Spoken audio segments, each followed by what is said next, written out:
One.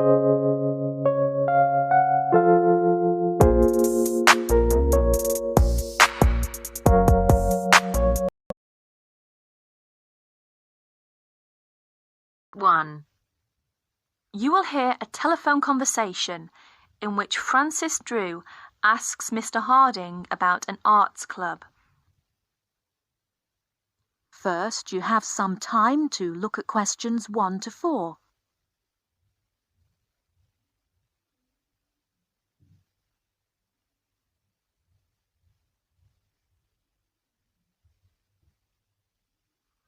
Hello. Hello, is that Appleton 363? It is Harding speaking. Oh, I'd like to speak to the secretary of the arts club. Yes, speaking. Oh, hello.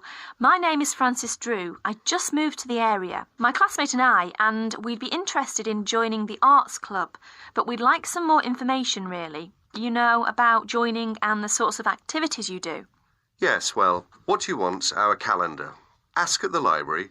I'll make sure that there are plenty there by Thursday. That's all right for you? Yes, fine, thank you. But, would you mind telling me how much it costs to join? Membership fee for an adult is £2.50 per year, of course. What exactly does club membership entitle one to? Entitle you to? For a start, there's the club events. You get invited to them, of course. They're for members and only, they are free. What sorts of events are there? You'll see what they are when you get hold of a calendar. But, well, there's club evening, for instance, once a month, usually Wednesdays from 8 till 10. And whereabouts do you hold them? Club evenings, the beach pavilion. Do you know it? No, I don't think I do. It's not near the seafront, is it? No, up past the tennis courts on Park Avenue. You know where that is. No, I'm afraid I don't. We'd soon find it, though. Quite good. I don't know what your interests are. Music. Got any musical talents? I'm not sure about talents exactly. I like music. We both do. Do either of you sing? Oh, yes. We've both been in choirs. Well, there you are, then. The club's got a very fine choir. Very fine. I'm in it myself, as a matter of fact. We have practices every Friday evening. And it's no good just thinking of joining if you can't make the practices. Before you hear the rest of the conversation, you have some time to look at questions 5 to 10.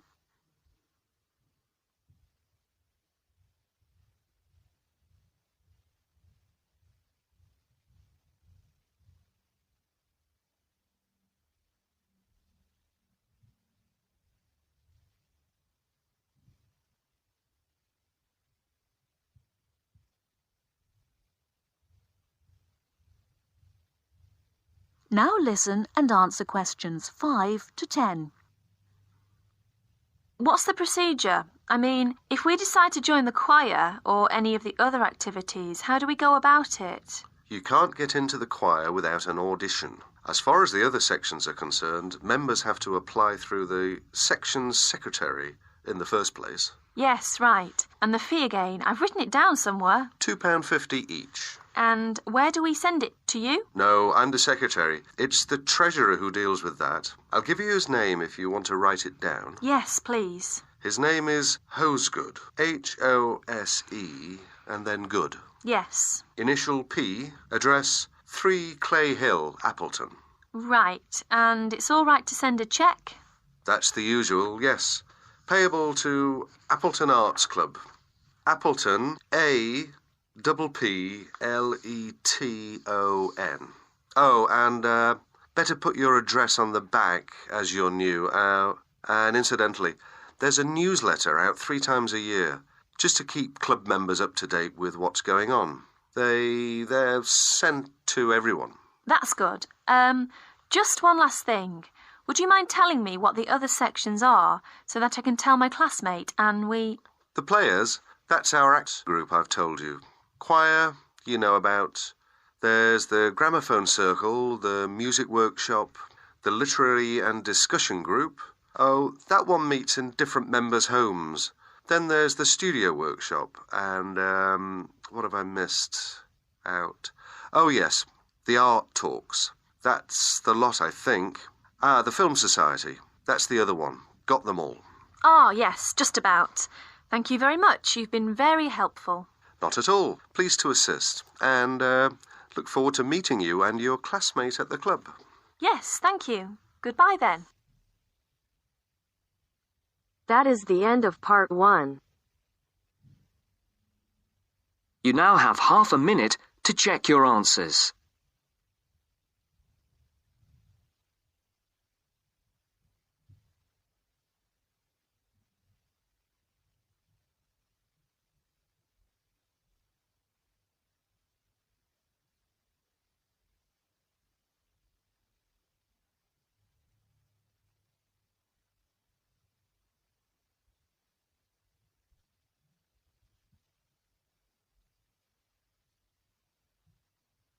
Now it turns to part 2.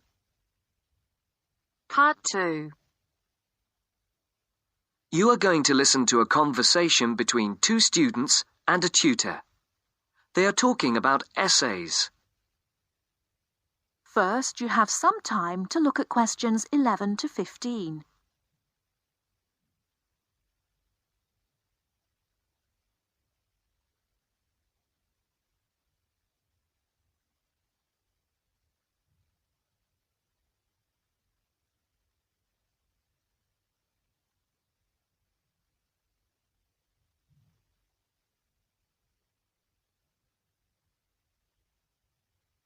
Now, listen carefully and answer questions 11 to 15. So, Pamela, here's your essay.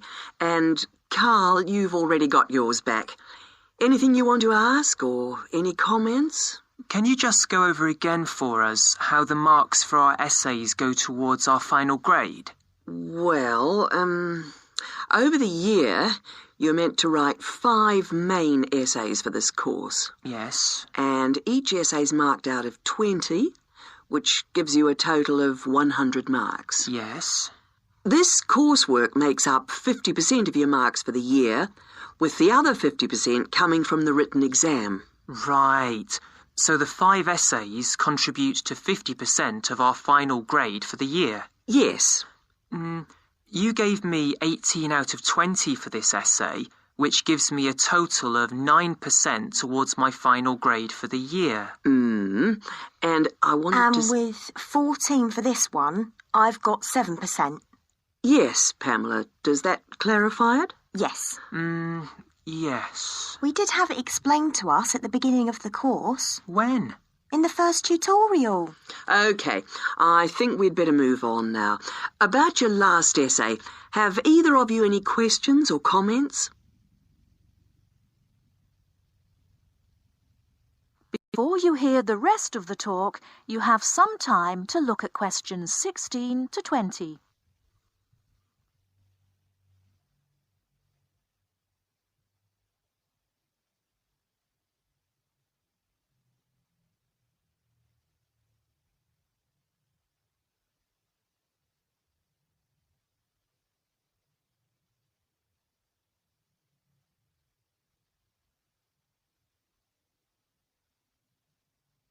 Now listen and answer questions 16 to 20.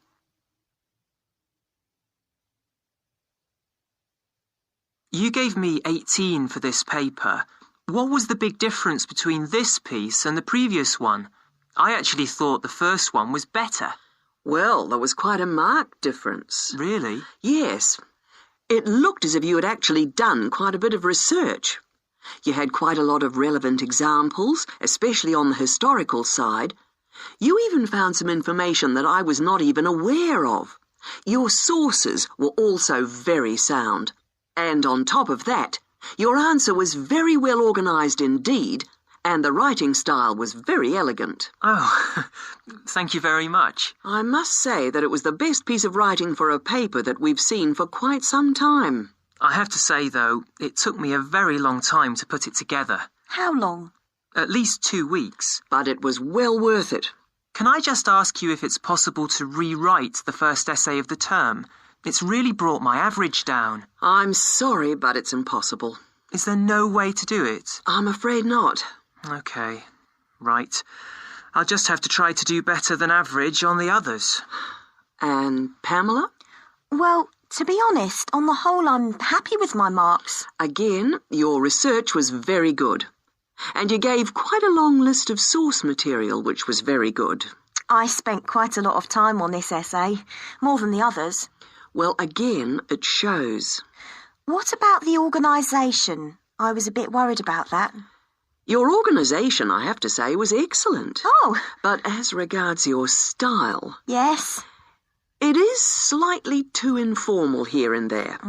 I think you need to tighten this up a little.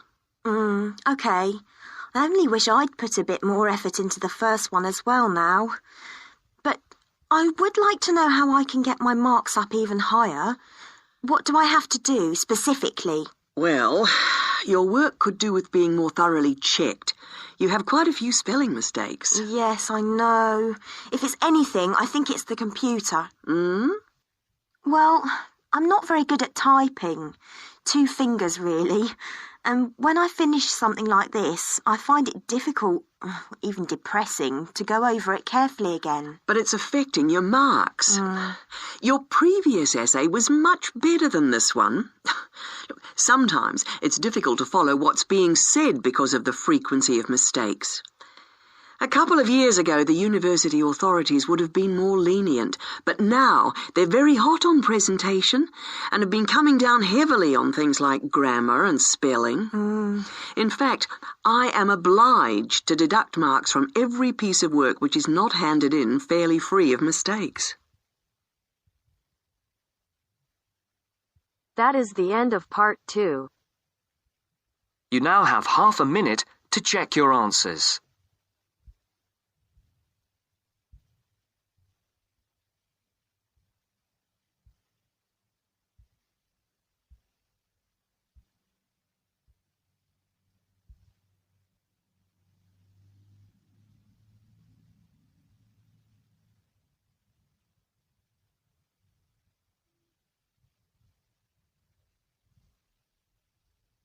Now turns to part 3.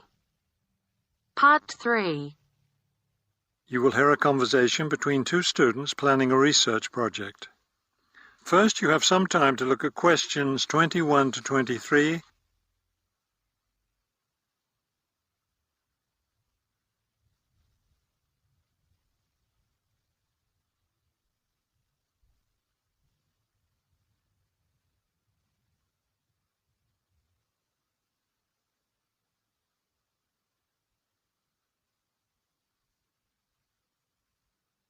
As you listen to the first part of the conversation, answer questions 21 to 23.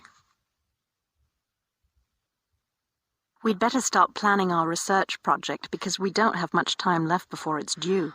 I know, only 3 more weeks. Is that all? I thought we had more time than that. Well, let's get to work then. OK, so we agreed we're going to interview shoppers about their spending habits. Did we decide to conduct our interviews at the department store? We haven't decided anything definitely yet, but I think the shopping mall would be a better place. We'd get more of a variety of shoppers there. Yes, that's a good point. So let's do that. How many interviews did the professor say we had to complete? She said at least 30. That sounds like a lot, doesn't it?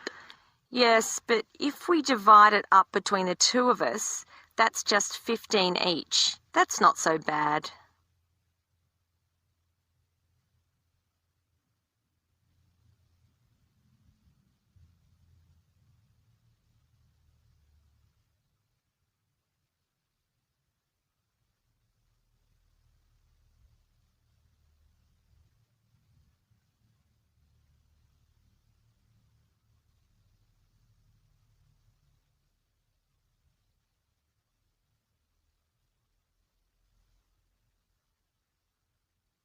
Now listen and answer questions 24 to 30.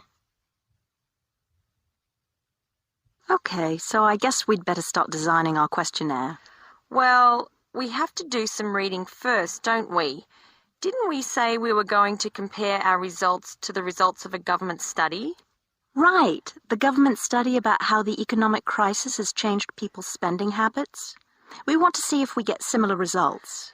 Yes, so we'd better read that first and then design our questionnaire. Then I guess we'll be ready to go out and interview shoppers. No, don't you remember? The professor said she had to approve our questionnaire first before we actually conducted the interviews. Oh, right. So we'll get her approval and then conduct the interviews. I think a Saturday would be the best day for the interviews because everyone's out shopping then. Right. We'll do it on a Saturday then. And let's also plan to get together the next day to analyse the results. It's best to do that while everything's fresh in our minds, don't you think? Sure, that sounds like a good idea. Okay, so then we're going to have to present our results to the class. Do you have any ideas for that? It's an important part of our grade, so I think we should plan it well. Well, I think the obvious thing is to prepare some charts showing our results and how they compare with the government study. That will help make the information a lot clearer to the class. Right. Okay, so we'll draw up some charts of the results. And then that's it. All that will be left to do is give the class presentation. Do you think we can be ready on time? I sure hope so. Let's get started now. That is the end of part 3. You now have half a minute to check your answers.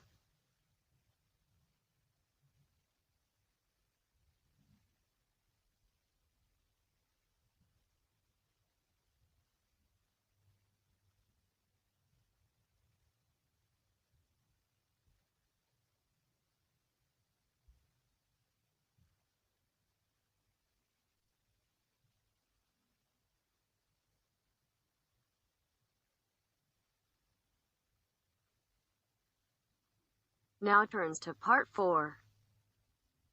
Part 4.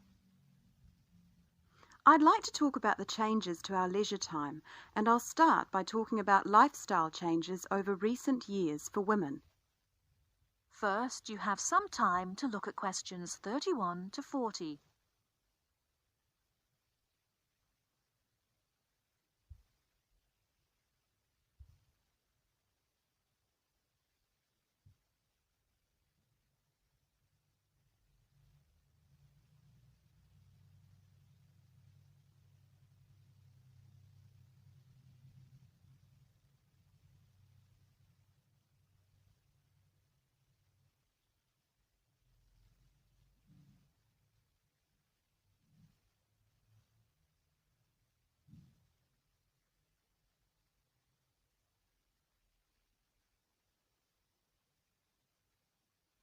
Now, listen carefully and answer questions 31 to 40. I'd like to talk about the changes to our leisure time, and I'll start by talking about lifestyle changes over recent years for women. As we all know, the wife and mother of the family has traditionally been responsible for organising and completing household tasks for the family. However, particularly over the last decade or so, we have seen a greater number of women continuing to work after marriage and returning to work after having children. This has significantly reduced the amount of time available for household chores. The result is that nowadays the majority of people own and regularly use products such as dishwashers or microwaves. The modern family often considers hours spent on cleaning and cooking as a waste of valuable time, and generally we are all interested in finding ways of reducing the number of hours we need to devote to such tasks. While washing machines have long been thought of as necessities by families, nowadays so too are microwaves and dishwashers. These goods can drastically reduce the amount of time we need to spend running our home and increase the amount of time available not only to go to work, but also to spend on leisure pursuits. As society develops and we become richer, we put more value on our leisure time and our possessions. The richer a society, the more demanding it becomes. People are no longer happy to work long hours for little return. Expensive holidays, expensive clothes and cars all become more important the more materialistic the society in which we live. Acquiring things and joining the race of acquisition means that modern society spends a lot of time and money purchasing unnecessary goods. Although expensive and persuasive marketing techniques are partly responsible, the demand for such goods often comes from young professionals. those with the money to endlessly upgrade things simply because a better model is made available. Our obsession with the newest and best products available, while good for the economy, can also have a negative impact on the environment. It is not appropriate to overproduce appliances and overuse electricity to keep these unnecessary appliances operating in our homes. We often forget about the damage we have done to and continue to do to the environment. Others opposed to the overuse of appliances and technology also argue that from a social point of view, over-reliance on gadgets means that people are losing the ability to be creative. Traditionally, it was considered an enviable skill to prepare meals night after night for our families. Nowadays, women are more likely to gain approval from others for their success in their careers than their ability in the kitchen. Along with microwaves have come ready-cooked meals, pre-washed vegetables, and our reliance on takeaway food when we are too busy to cook it ourselves. While there are obvious advantages and disadvantages to our increasingly active buying behaviour and changing wants and desires, it is likely that our desire to purchase labour-saving items will continue, so it is therefore inevitable that production of such goods will increase. We can only hope to educate ourselves and our children to buy goods we need, not just goods that are available, and we must also consider their environmental impact. In short, moderation is the most important word for the future. I thank you very much for coming today and listening. That is the end of part 4. You now have half a minute to check your answers.